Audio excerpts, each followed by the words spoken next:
Вълвото е H60, 2.4, 140 коня, 2001 година. Сега на клипчето ще ви покажа какво се случва, когато сервото дърпа въздух. След при натискане на спирачката, оборотите започват да се менят и да падат. И колата се опитва даже и да загасне. В момента помпям спирачката.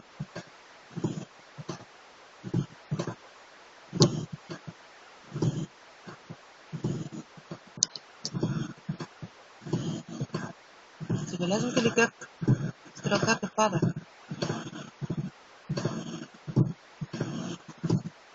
Сервосистемата е DSC.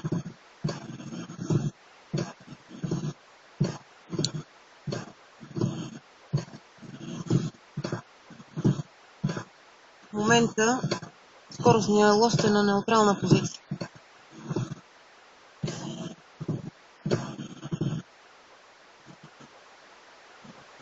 Спирам.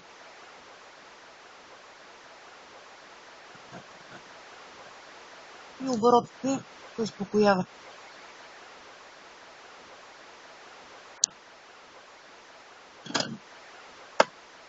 Изгасих автомобила.